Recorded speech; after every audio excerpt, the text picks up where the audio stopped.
What's going on, everybody? It's Davey from the 80s, and you are now entering the Cinema Chop Shop. So park your ass right there. And while you're there, don't forget to hit the like, the share, the subscribe button. Also, if you check the link below, you see Patreon account. If you click it, you can become a member. All you got to do is try to recommend movies and music and trailers for me to react to. So click the link.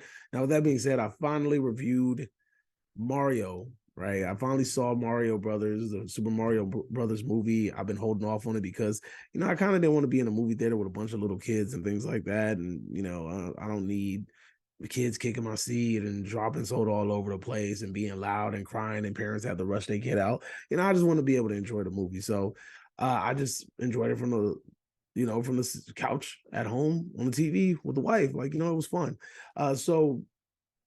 Quick synopsis, I guess. Mario and Luigi, plumbers, we all know it. They end up getting sucked into the world where Luigi ends up going missing, and then Mario has to go on an expedition with Princess Peach in order to find Luigi. Now, overall, I mean, that's pretty much. And then they also have to stop Bowser from taking over the Mushroom Kingdom. If you played the game, you already know the deal. But the cool thing about this movie is seeing one freaking CGI was fantastic. CGI was fantastic. Soundtrack was fantastic. The renditions of the Mario themes was fantastic. Jack Black playing Bowser, freaking fantastic. You know what I'm saying? He really bought into that character, and you could tell that he was having a whole lot of fun. Most of the casting choices were cool. My wife wasn't really fond of the voice actress that played Princess Peach. She was expecting a little bit more girliness to her, and it did seem like Princess Peach was like vocally sounding a little bit rugged, and also she was physically a little bit more rugged. But I digress. The CGI, like I said, fantastic. It was really cool that you get to see other characters like Donkey Kong and things like that. We know that Mario and Donkey Kong have interacted in the past in the video game universe, so it was really cool to see that them two interacting with each other, and it makes you wonder, like, oh man, it'll be so cool to see like Hyrule or any of these other universes get kind of like meshed into this universe. It makes you, it literally opens up the door for like an expanded universe. Like, you could damn near do a Super Smash Brothers movie if you wanted to. So I thought that was really cool. What else was good about this movie? Like, it was just really cool just watching it, the nostalgia, the callbacks. They really try to make it feel like you're watching. They try to keep the little video game elements alive. They try to explain things to the best that they can. Like I said, it's a fun movie to watch.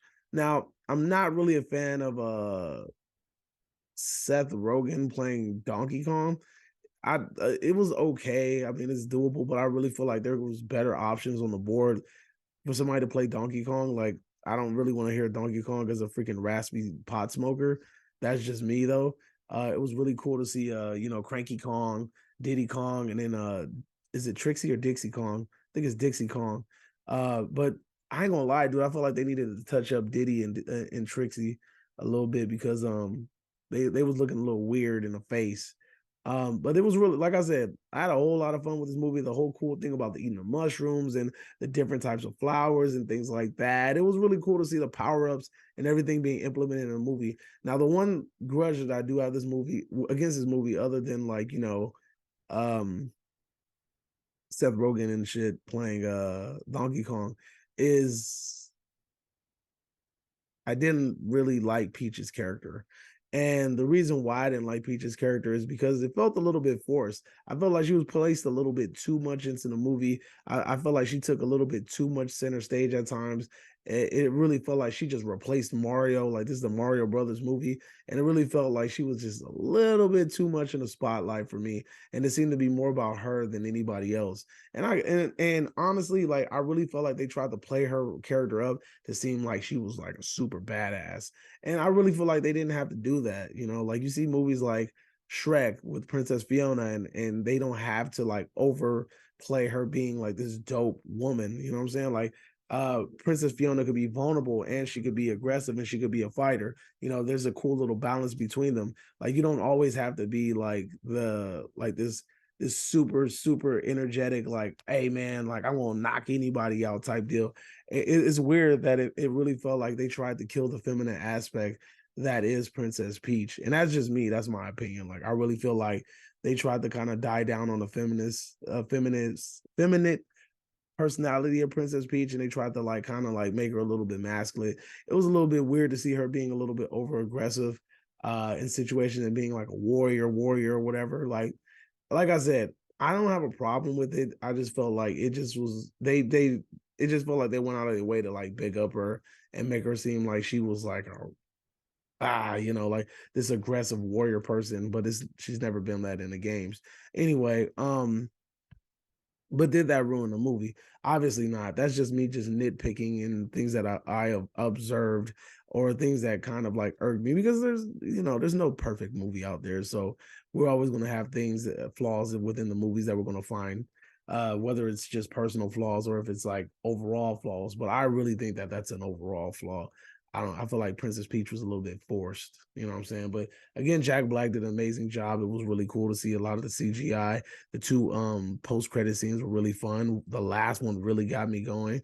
I was hoping that post-credit scene or the person that's introduced to the post-credit scene, I was hoping that they would have been actually introduced in the scene, especially when you see a certain group of individuals running at one point.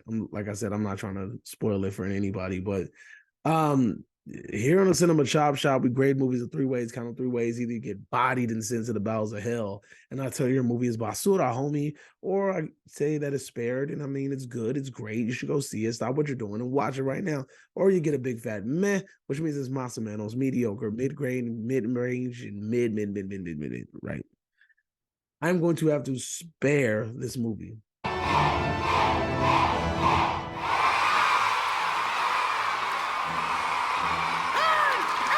He ain't earned the death. He ain't earned the death at my hands. God's only man, spared by the butcher.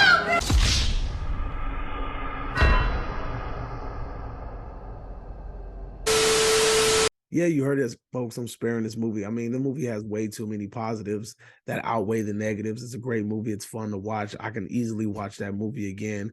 It's a really good kids movie, and it's probably one of the best damn video game adaptation movies that I've ever seen. So kudos to them for doing that. So that's my review. Let me know if you agree or disagree, whatever the case may be. Drop it in the comment section down below. And you are now exiting the Cinema Chop Shop. Hope you guys have a magnificent day. Adios, homies.